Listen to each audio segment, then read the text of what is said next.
Você já ouviu falar sobre ética profissional? Bom, esse é o assunto de hoje no Você no Mercado. Já parou para pensar no impacto que esse assunto tem na empresa, para o empregado, para o empregador? Bom, para tratar desse assunto comigo hoje, nós convidamos ele, que é professor e doutor Silas Silva.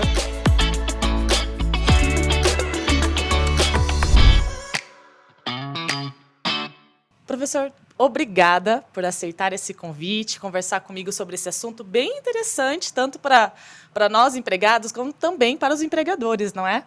Perfeito, Jéssica. Bom, antes de qualquer coisa, eu que agradeço o convite por estar aqui com você para tratar de um tema tão interessante e tão importante para a nossa sociedade. É um prazer. Verdade. Professor, se apresenta um pouquinho para o nosso público, por favor. Meu nome é Silas Silva Santos, eu sou juiz de Direito, titular da 2ª Vara Cível aqui de Presidente Prudente e professor nos cursos de graduação, pós-graduação aqui da UniOeste.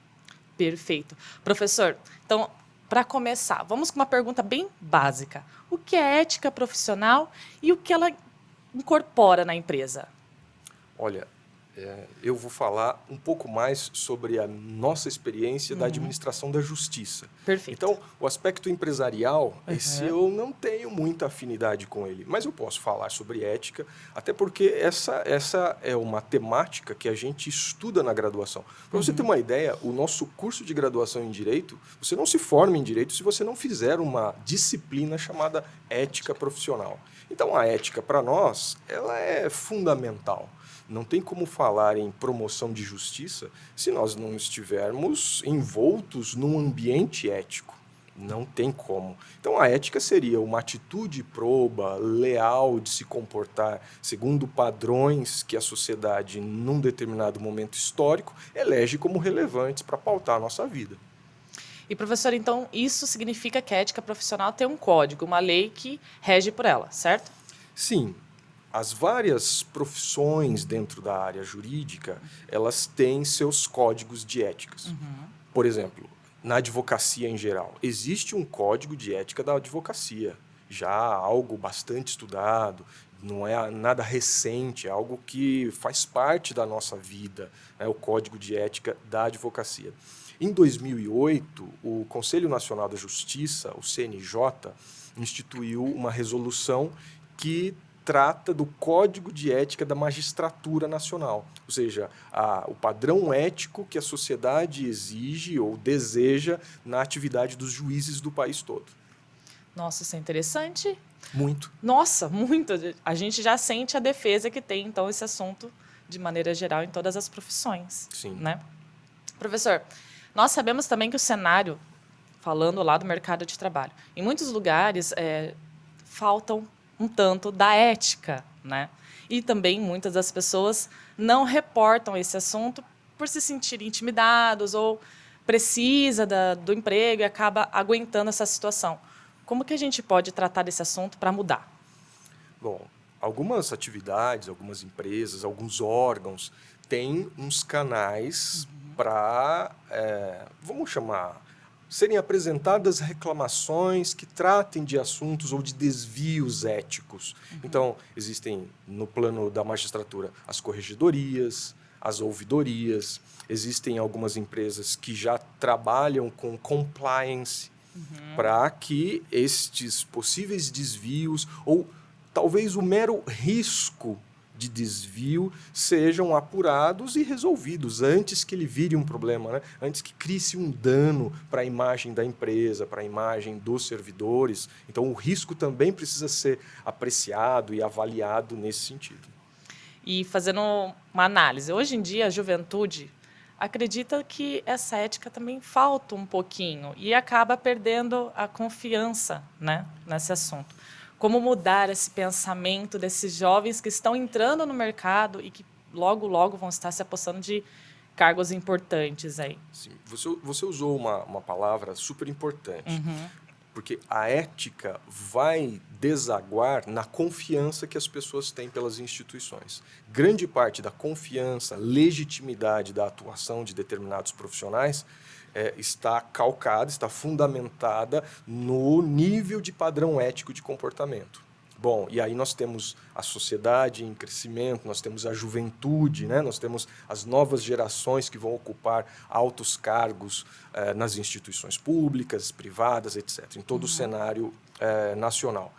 Bom, eu penso assim, antes desse jovem ser um jovem em formação e antes dele ser um candidato a ingressar no mercado, ele é participante de uma família, ele tem uma casa, ele mora com alguém, ele tem um bichinho de estimação, ele tem lá uma plantinha, ele tem o quarto dele.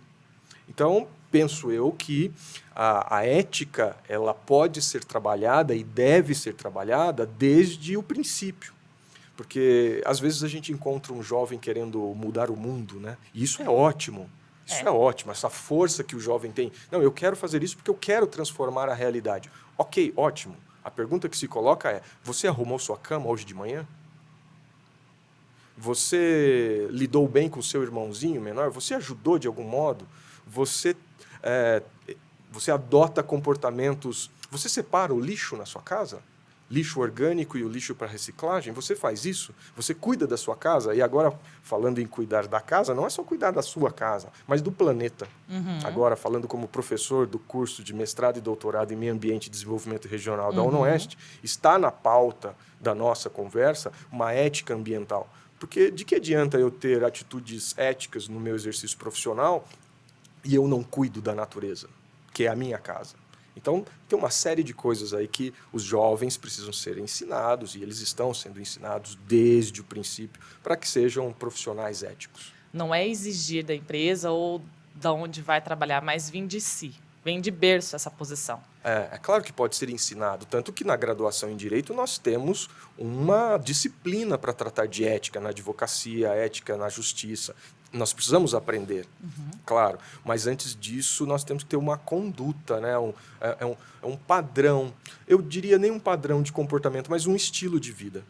Então, o que precisa? Eu tenho um estilo de vida ético que vai extravasar no meu comportamento com você aqui, na nossa pontualidade, na cortesia. Eu vou dizer assim, tem uma regra ética no exercício da magistratura que trata da linguagem. Porque nós, no processo judicial, há uma disputa no processo judicial, concorda? O autor quer ganhar a causa e o réu também quer. Eles têm uma natural disputa. Sim. Ótimo. Mas como é que se faz essa disputa? Com cortesia, com urbanidade. Existem limites. Nós vamos procurar justiça? Vamos. A qualquer custo? De maneira alguma. Então, é um estilo de vida. Ótimo. E outro assunto também bastante delicado que a gente trata é aquela questão da nova escravidão, a escravidão moderna de trabalho. Isso é um assunto bastante delicado. Como que a gente pode tratar desse assunto, ser identificado, ser abordado dentro do mercado de trabalho? Penso eu que aumentando os canais de comunicação e de denúncia. Acho que essa é uma medida. E levando o conhecimento, como nós estamos fazendo aqui. Quanto mais pessoas tiverem acesso a esse conteúdo e saberem da existência de canais, saberem dos seus direitos, isso é mais fácil para exercício da cidadania que a gente tanto espera para o país. O senhor quer deixar alguma sugestão para o pessoal que está assistindo sobre ética profissional? Eu deixo uma sugestão para os profissionais do direito que estudem a deontologia jurídica, os deveres éticos das profissões, as profissões envolvidas com o sistema todo de justiça. Essa é a primeira etapa. A gente pode dizer, então, que esses são as sugestões de pós-graduações, especializações? Sim, são sugestões. Vou te dar um exemplo. Nós temos um curso aqui na UniOeste de especialização em Direito Processual Civil. Sim. E o Direito Processual Civil, ele cuida das estratégias processuais para exercício da profissão. Então, o que a gente chama de contencioso civil, imagine, você se envolve num acidente de trânsito e você precisa ajuizar uma ação contra aquele que bateu no seu carro. Bom, os instrumentos, para tanto, são os do Direito Processual Civil. E nós temos um curso de especialização em Direito Processual Civil. E lá a gente aprende e aprofunda as técnicas do contencioso. Mas essas técnicas estão sempre envoltas num comportamento ético, num padrão, nos limites ao debate judiciário. Então, há sim uma sugestão de estudo e de cursos, perfeitamente. Professor, então a gente pode dizer que existem expressões, várias expressões éticas das profissões? Eu penso que sim, Jéssica. Existem alguns comportamentos que são exigidos, por exemplo, do magistrado, que não são exigidos do profissional da advocacia, em virtude da distinção das funções de cada um desses profissionais. Vou citar um exemplo. O juiz tem um dever ético de imparcialidade. Isso. Ao passo que o advogado, no exercício da sua profissão, ele tem um dever ético de parcialidade para atender os interesses do seu cliente. Professor, muito obrigada por clarear nossas ideias sobre esse assunto, por aceitar conversar comigo sobre um assunto Esse assunto eu considero bastante interessante porque ele abrange muitos temas, várias áreas, várias profissões. Obrigada por estar aqui comigo hoje. Eu que agradeço, desejo sucesso ao programa. Muito obrigada.